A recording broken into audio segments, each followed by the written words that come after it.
And we're talking about tone in your presentation, whether it be for broadcast, podcast or videos, commercial reads, narrations, documentaries. It may be for a 30-second voiceover script. It could be for e-learning or all sorts of things in between. And we're talking, as I say, about tone, and the tonal construct for a presenter is today's topic. Hello, I'm Peter Stewart. Advice, exercises and anecdotes from a career in radio and TV studios. There are certain parameters for a newsreader, but not so for a presenter, because those on the radio, TV or fronting a video will benefit from showing more authentic emotional tone in their voice. But there again, there are tricks and techniques in doing this.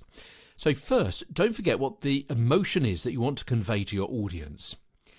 It's easily said, but so many presenters have a disconnect that we talked about a few weeks ago when they get in front of the mic and the lights, and that's partly because they've told the story before, or they've rehearsed it, or they're recording something that happened a long time ago, or inventing a situation from scratch, and they forget to inject the authentic emotional experience in their voice for the listener.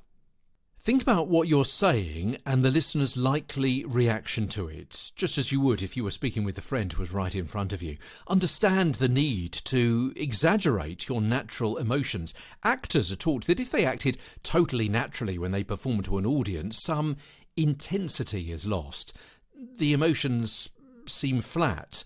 They have to overplay to seem normal. And the same is true for radio, for audio. Your highs and lows need to be pushed just a little bit further to give a sense of naturalness when they come out of the speaker at the other end. You need to be you plus. Yeah? Let's say that as if I was talking to you in the same room as me. I would say, your highs and lows need to be pushed just a little further to give a sense of naturalness when they come out of the speaker at the other end.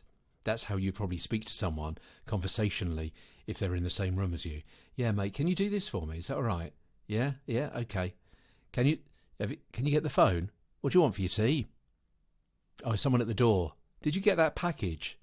Who's going to do the hoovering today? Where should we go tomorrow for the kids' half term? Yeah?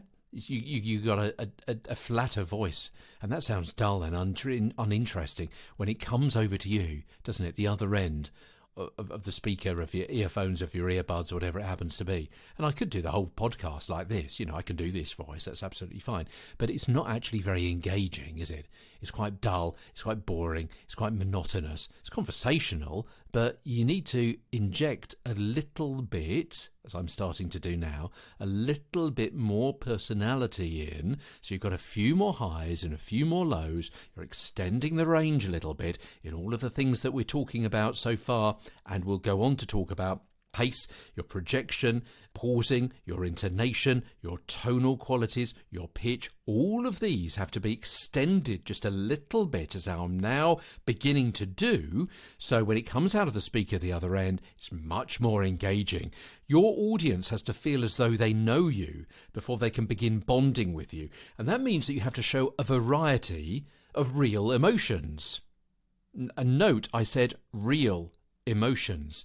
That's not to say that you fake them, you just heighten them. You need to show that you've got a variety of emotions, but realise that doesn't mean that you've got to be emotional.